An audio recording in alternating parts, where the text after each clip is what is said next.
अस्सलाम वालेकुम। आदाब। Urdu news and media network में इस्तकबाल है।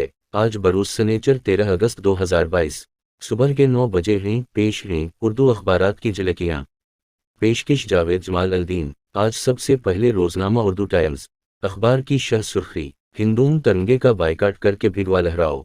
नरसिंघा निंदगरी का मुल्क दुश्मन बयान। अमेरिका के न्यूयॉर्क में मिलोन सलमान रश्दी पर चाकू से हमला, गर्दन और आंख मुतासिर। महाराष्ट्र के 20 में से 15 वज़रा के खिलाफ फौजदारी मकदमात। कानपुर तशद्दुद में 47 नामजद मुस्लिम मुलज़मान के खिलाफ चार्जशीट। सरकारी एजेंसियों के गलत इस्तेमाल पर नीतीश कुमार का भारतीय जनता पार्टी को इंतबाह। हिंदुस्तान ने एक बार फिर चीन को तनकीद का निशाना बनाया।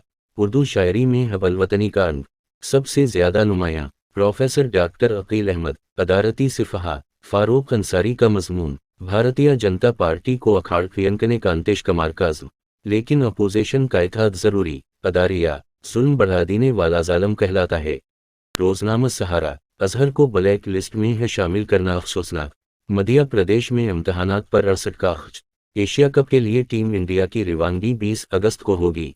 मध्य प्रदेश में 4 साल में इम्तहानात पर 68.46 करोड़ खर्च। डॉक्टर सीद प्रकाश वेद का मजमून। रियोड़ियाँ बांटने की सियासत, रहनुमाइयाँ अक़लियत और अक्सरियत की गर्दान से बाहर निकलीं।